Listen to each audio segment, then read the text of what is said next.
근데 이거 형이 맛있게 한번 잘라보세요. 아, 그 동영상 찍는 거야? 짧게 한번 찍어서 동영상 찍어라. 동영상 근데 얼굴은 찍지 마라. 웬만하면 다 하니까.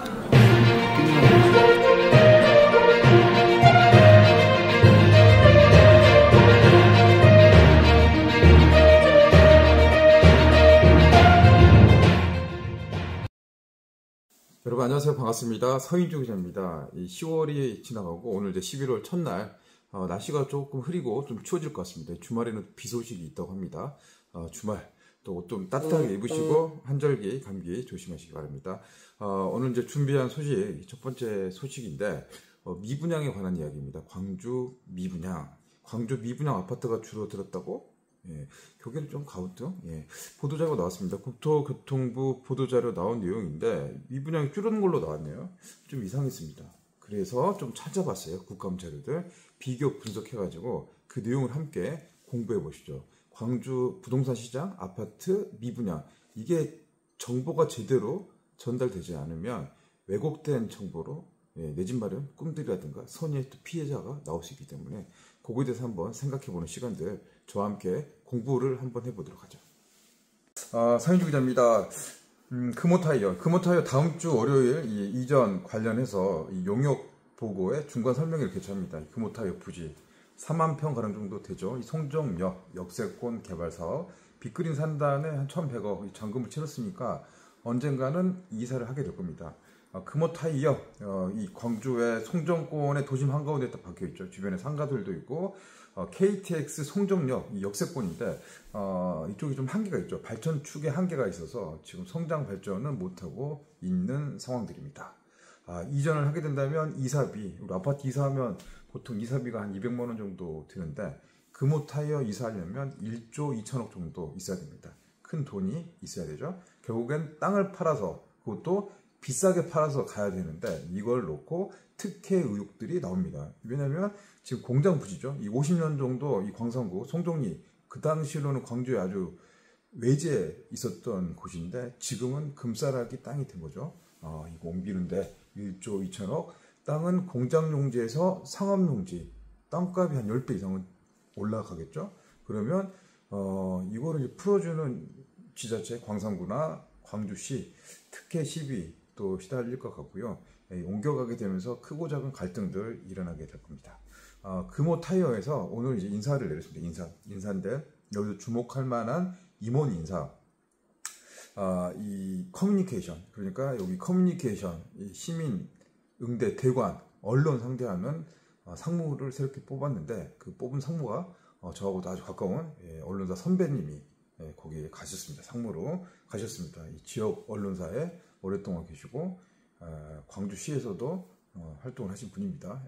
그분이 가셔서 가는데 이제 이를 갔다는 소리는 앞으로 이제 펼쳐질 민원이라든가 크고 작은 갈등 관계, 이것도 쉽지 않을 것 같습니다. 지금 전남방직 부지 개발 사업 지금 여러분 보고 계시잖아요. 이게 9만 평 정도 되거든요. 거의 비슷한 케이스 같아요. 이것을 어떻게 개발할 것이냐. 서울 보면 용산역에 아이파크죠. 현대산업개발에서 용산역 개발 프로젝트를 진행했는데 그런 형태로 어떻게 될 건가. 복합 쇼핑몰은 이미 지금 많이 좀 들어가서 계획이 있어서 이 부지의 복합 쇼핑몰은 쉽지는 않을 것 같은데 여기가 어떻게 개발해서 밑그림을 그려 나갈 건가. 이제 그런 것들이 이제 관심 상황이 될 것 같습니다. 아무튼 지금 이제 뭔가 나타나고 있는 움직임이 되고 있고 이게 이제 현실화되고 가시화된다면 이 광주의 성장축이 쭉 뻗어 나가는 거죠. 지금 군공항은 아직 좀 변수로 남아있지만 여기부터 시작해서 쭉 서쪽으로 나가게 되는 그 요지죠. 송정역 역세권 개발. 월요일입니다. 11월 4일 월요일 광산구청에서 이 개발을 어떻게 하겠다 용역하는 계획들, 그리고 보도자료를 막 보냅니다. 광산시민연대 같은 곳에서 보도자료 와서 이 프로젝트 나가라는 소리죠. 나가서 개발하자. 이제 그런 이야기들이 나오고 있습니다. 가면 항상 이제 뭐 용역 설명회 보고하면 갈등들 잡음들도 있기 마련인데요. 월요일날 저도 가급적 현장 가서 현장 분위기도 살펴보고 거기에 나왔던 이슈들은 영상을 통해서 설명을 해드리도록 하겠습니다. 자, 이번에 좀 재미로 한번 이야기 나눠볼까요? 여론 나눠보겠습니다. 제가 최근에 이제 집도 팔고 자동차도 팔았습니다. 제 소유인 자동차가 없습니다. 이제 MR로 빌렸던 차 이제 없어가지고 앞으로 차를 사게 된다면 어떤 차를 살까 좀 고민을 했거든요.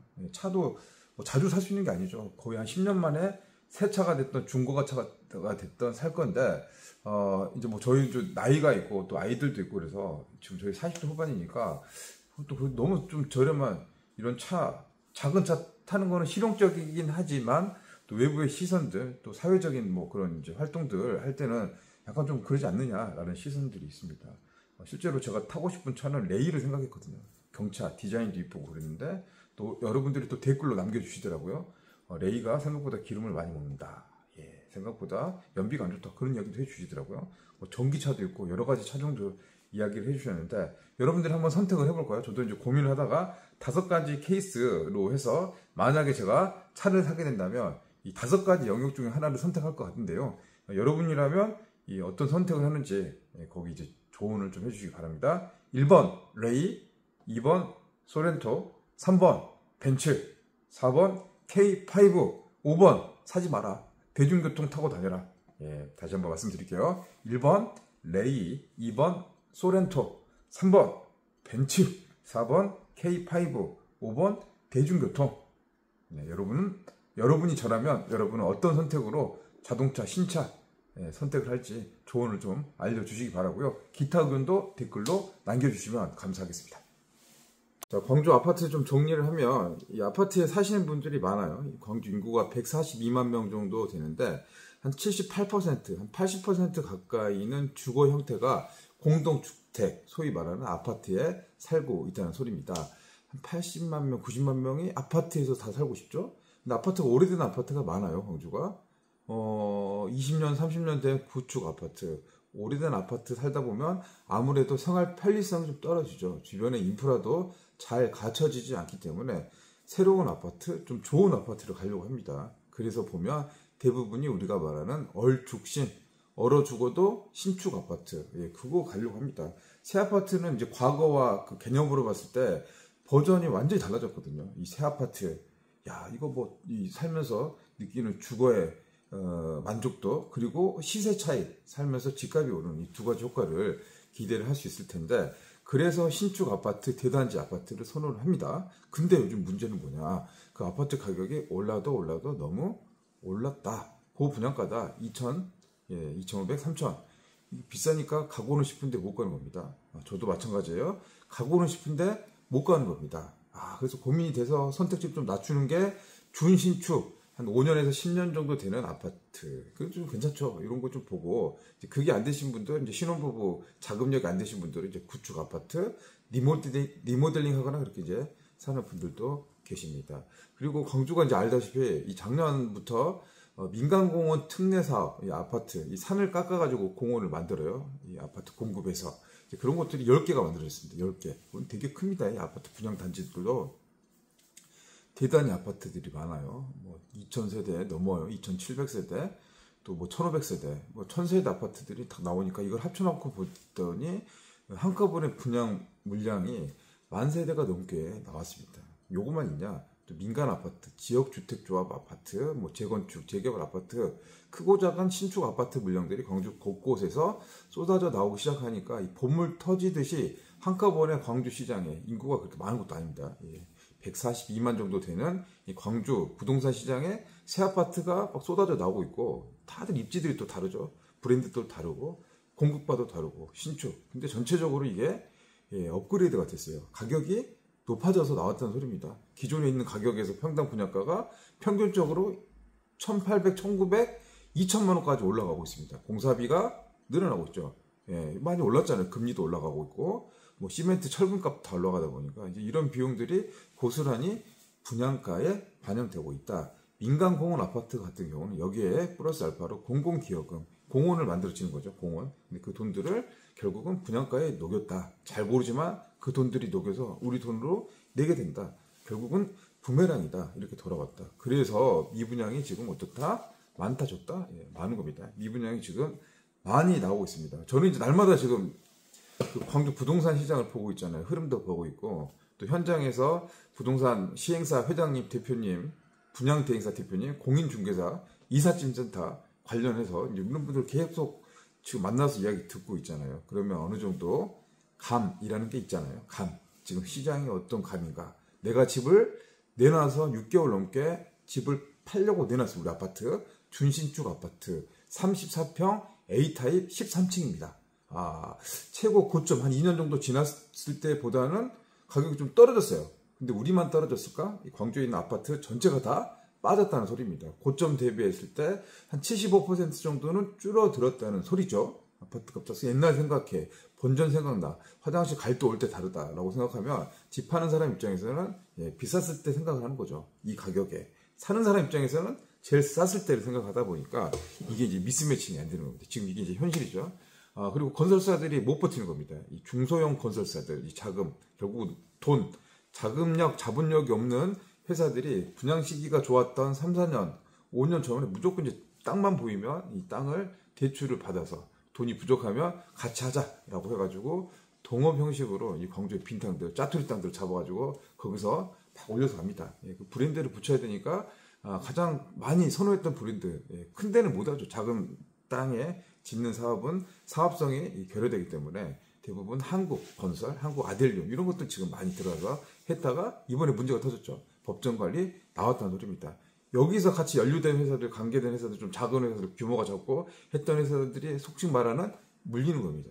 물려요. 미분양 나오니까 물려. 자금 회수가 안 되고 결국은 은행빚을 못 갚게 되고 경매, 공매, 법정관리 들어갑니다. 이 미분양이 이제 쥐약이 되는 거죠. 독약이 되는 겁니다. 다 돈 들이죠. 아파트를 팔아야지 요걸 가지고 공사도 진행하고 대출을 갚아나갈 수 있는데 이게 못 버티는 거예요. 보통 아파트를 착공해서 준공까지 하는 게 한 2년, 6개월, 3년 정도 걸립니다. 그 사이에 자본력이 있고 몸집이 큰 회사들, 대형 건설사들, 규모가 있는 일군 건설사들은 어려워도 버티고 갑니다. 일군 건설사들 같은 경우는 할인 분양은 없더라고요. 일반 분양 아파트에서 깎아주는 거 없습니다. 대신에 조정하겠죠. 계약 조건들을 조정해서 이렇게 이제 길게 끌고 가다가 부동산 시장이 좋았을 때 이렇게 부동산이 올라갔다 내려갔다 좋았을 시기에 버티면 또 살아남는 이제 그런 과정을 되풀이 한 겁니다. 그렇잖아요. 올라갔다 내려갔다가 버티다가 결국에는 있는 놈이 돈을 번다. 부자가 돈을 번다. 이제 자본주의 시장에 그런 이제 패러다임이 고착화되고 있습니다. 좀 말이 길어졌는데 오늘 이제 이 설명들이 지금 광주 부동산에서 이제 미분양이 많이 나타날 수밖에 없는 구조고 지금 상황에서 어떻게 보면 좀 정점을 치고 가는 그 상황입니다. 회사마다 지금 난리죠. 그래서 할인 분양이 나오는 겁니다. 1억 5천 할인 분양, 9천만 원 할인 분양, 7천만 원 할인 분양 또 나왔어. 최근에 상무지구 한 아파트는 조건을 변경해서 계약금을 500만 원, 중도금 무이자 혜택, 발코니 공짜로 만들어주겠다, 무료 확장을 해주겠다, 옵션 들어간 것들 4천만 원짜리 그냥 해줄 테니까 우리 아파트 사라. 막 이런 취지로 지금 나오고 있는 겁니다. 분양 시장이 좋아요. 미분양이 안 돼서 물량이 없으면 이런 거 안 나오겠죠. 근데 지금 이런 것들이 하나씩 나와서 경쟁을 하고 있다는 소리입니다. 근데 그 회사는 왜 하는 겁니까? 힘드니까 하는 거겠죠. 어려우니까 하는 겁니다. 이제 이 시장에서 우리 고객들은 우리 시민들은 내 집 마련을 위한 분들은 이제 다들 이제 지켜보고 있는 거죠. 다 똑똑해진 거죠. 유튜브 방송 보고 계신 여러분도 똑똑하신 분들이죠. 공부하고 데이터를 통해서 자료를 분석하고 그래서 이제 데이터 아는 만큼 보인다. 자, 이제 오늘 할 말은 이제 국토부에서 어제 이제 발표를 했어요. 미분양 물량 이제 광주만 한 게 아니라 전국 물량을 발표를 했단 말이죠. 근데 광주 미분양 물량이 9월, 10월 때 줄어들었다는 소리입니다. 이 9월 대비했을 때 10월 달에 줄어들었다. 이거 아닌 것 같은데? 안 맞을 것 같아. 그래서 아침에 좀 생각을 해보다가 정준호 국회의원이 광주 출신입니다. 광주 북갑인데 국토교통위원회 소속입니다. 지난달 15일에 국감에서 국토교통이 그다음에 허그 주택도시보증공사에 불러가지고 미분양 자료들을 긁어서 왔습니다. 요구를 해서 놨단 말이죠. 국감에서 국회의원이 자료를 요구하니까 백데이터들이 써져 나온 거죠. 그 자료를 봤을 때는 미분양이 7,100세대 정도 됐어요. 광주가. 굉장히 지금 많은 상황이에요. 제가 체감하는 거는 한 10,000세대 가까이 이렇게 지금 쌓여있다 물량들이 이렇게 보고 있다. 근데 여기는 한 1,200세대밖에 안 된다라고 나와가지고 제가 이해가 안 됐습니다. 그래서 그 부분에 대한 기사를 좀 써봤습니다. 기사 좀 같이 올려놓고 보실 건데요. 광주 아파트 미분양이 줄어들었다고? 네, 좀 이해할 수 없다 이거는. 꽁꽁 얼어붙은 지역 부동산 현실을 생각하면 믿을 수가 없는 수치 같다. 제 생각도 아마 여러분하고 많은 부분이 비슷할 것 같습니다. 지방 부동산 시장이 지금 얼어붙어 있습니다. 민간공원 아파트의 공급 과잉이다. 이것도 좀 너무 많이 한꺼번에 좀 적당하게 좀 타이밍을 두고 할 수 있는 방법. 좀 차라리 이거 좀 시장의 질서에 맡겨서 좀 해놓지. 난개발 한다고 이거 한꺼번에 너무 해버리니까 지금 이 건설사도 힘들고 우리 시민들도 힘들어요. 결국은 분양가 높아졌잖아요. 이 광주 지역에 이제 체감 미분양 들어있는데 국토부가 어저께 발표한 내용에 따르면 광주 미분양 주택수가 오히려 감소를 했다. 이 지금 업계에서는 어제도 방송했었지만 할인 분양하고 있고 계약 조건 변경 이런 우려가 커지고 있는데 이 발표 자료는 지역의 현실을 제대로 반영하지 못한 데이터다라는 이제 지적들을 하고 있습니다. 9월 주택 동향 통계에 따르면요, 10월 지난달 광주 미분양 주택수 1294호, 미분양이 1294호다 광주가. 9월달은 1398호. 그러니까 9월달 대비해서 10월달 한 7.4% 줄어들었고 100가구가 줄어들었다는 소리입니다. 그러면 팔렸다는 소리겠죠. 누가 샀다. 그래서 악성 미분양, 이 준공후 미분양도 이 전달하고 같았어요. 416개. 예, 준공을 했는데 안 팔리는 데들 꽤 있을 것 같은데. 저층, 지하, 동이나 향이 안 좋은데, 예, 가격이 또 비싼 아파트 같은 경우는 준공을 해도 미분양이 있다는 소리인데 이게 416개밖에 안 된다는 소리입니다. 좀 더 있을 것 같은데 이거 조금 이제 안 맞잖아요. 좀 생각이 현실. 자, 그럼 정준호 의원이 지난달 국토교통부 국감에서 광주 미분양 세대수를 조사해서 발표를 했는데 이게 7,091건입니다. 5년 사이에 14배 정도 늘어났습니다. 미분양이 부동산 시장이 좋았을 때는 잘 팔렸죠. 이런 거 없었죠. 사면은 돈이 됐다라고 생각했는데 이게 5년 사이에 14배 늘었다는 소리는 부동산 시장이 그만큼 이제 침체되고 있다, 떨어지고 있다. 이 바닥을 찍어가고 있느냐, 바닥을 찍었다, 밑으로 또 파고 들어가느냐, 찍고 올라가느냐.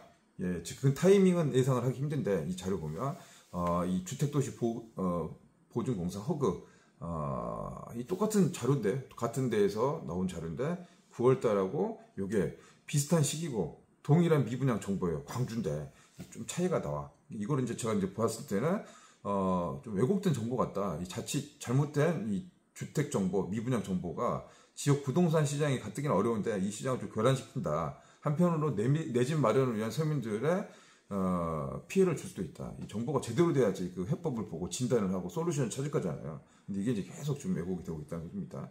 앞서서 설명한 것처럼 지금 공급은 최근 1년 사이에 엄청 많았습니다. 많았고 정신을 좀 못 차리는 그런 상황이죠.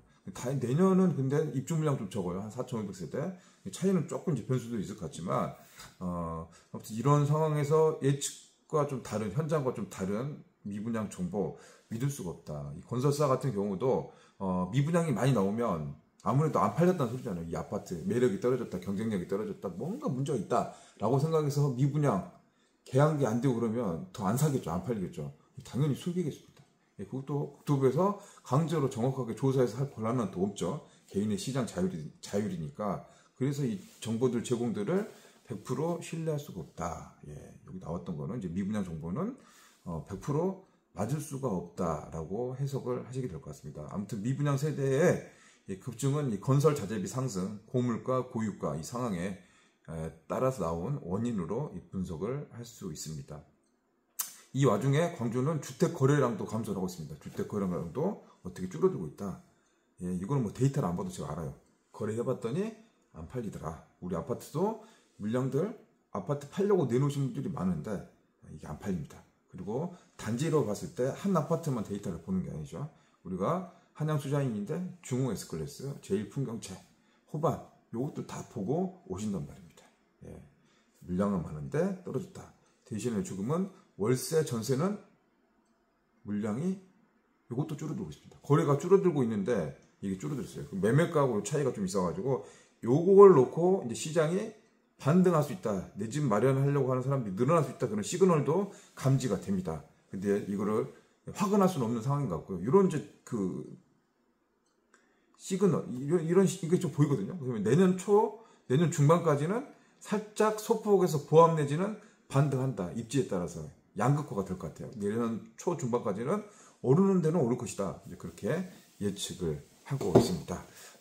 좀 정리를 하자면 지난달 광주의 주택 거래량 1,336건입니다. 이거는 이제 9월보다 1.8%가 줄었습니다. 하루 평균 우리 하루에 아파트가 팔리는 게 44건, 이 44건 정도가 팔리는 겁니다. 저도 이제 이 수치 안에 포함되겠죠.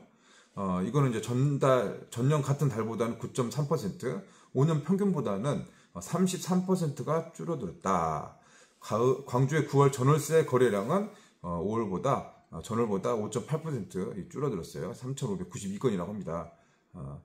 지금 이런 상황들 좀 보면 이렇게 흐름들을 딱 봤을 때 미분양은 우리가 지금 나왔던 공식 발표보다는 많이 있다라고 하는 거는 확실한 것 같고, 거래 판매되는 그거는 확실히 줄어들었다. 이게 이제 같이 이제 이 자전거의 바퀴처럼 돌아가고 있습니다.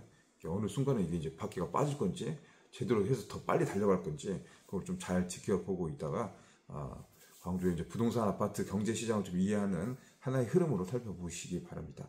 자, 오늘은 제가 기사 썼어요. 두 개를 좀 해서 좀 이해가 안 되는 부분에 대한 신뢰하지 못한 데이터라는 주제로 기사를 작성했었고, 그 기사에 대한 제 생각을 여러분과 함께 공유를 했습니다.